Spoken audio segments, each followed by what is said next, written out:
If you have stamps with coordinating dies and are afraid to make them in bulk because lining up those dies every time seems to be a bit of a nightmare, then keep watching because I have a cool tip for you.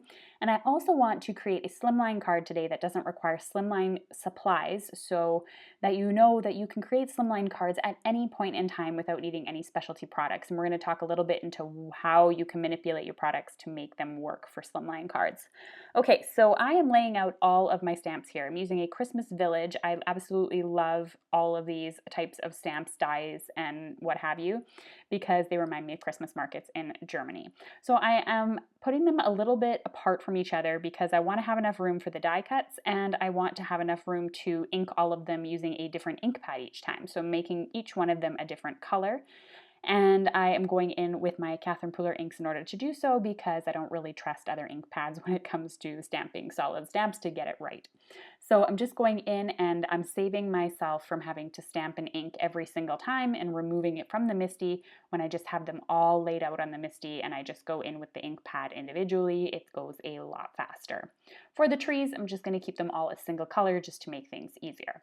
I'm going to press down on my Misti and stamp all of these. I'm going to show you how I line them up just once so that you don't have to do it again.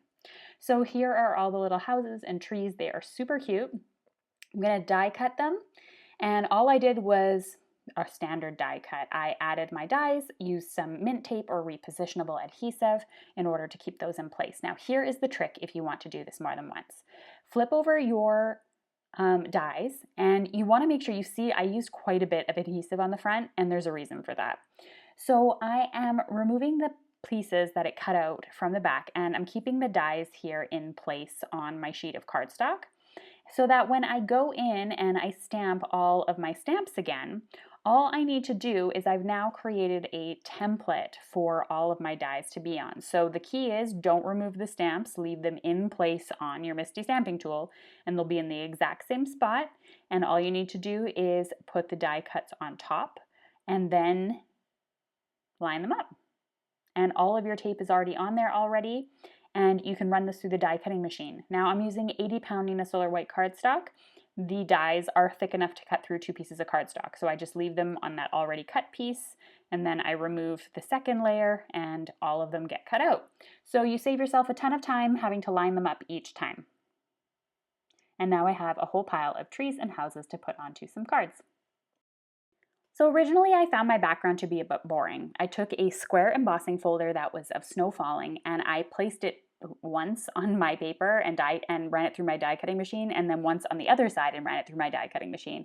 It's a bit disastrous, I'm not gonna lie. So when it comes to choosing an embossing folder when it comes to slimline cards, try doing some circle patterns rather instead. Pick an embossing pattern that has circles rather than a square image. So I chose the Ornamental Feature 3D die from Altenew. This has a circular image, and you can see when it die cuts, it does give me a couple of lines on the side, but that's really not a big deal because they're going to be covered up with some of the houses anyway, and they add almost a little bit of an interest, to be honest with you. I kind of like that. And then I can simply add my houses on top. So as I'm arranging here, I just wanted to let you know and remind you that there is a free course over on my website right now throughout the month of November, the 12 Days of Christmas add-ons. So you get a whole bunch of bonus videos and free gifts each and every video day, the 12 days throughout November, Monday, Wednesday, and Friday. So be sure to check that out because normally I put the tag and the envelope video as a bonus over on the class site. I'm going to show you how I put together some coordinating tags and envelopes here after this video or part of the video, but I just want to let you know that normally those are over there in the bonus area of the classroom.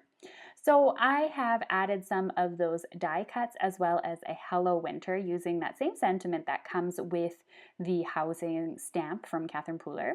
And I just added that onto the tag to create a really super easy, quick tag.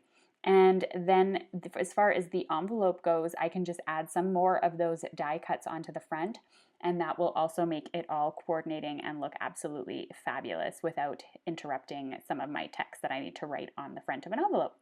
So I hope you enjoyed today's video, everyone. Don't forget to sign up for the free course and subscribe to my channel. And I have a playlist here of some of my favorite Christmas videos if you're interested in checking out some more.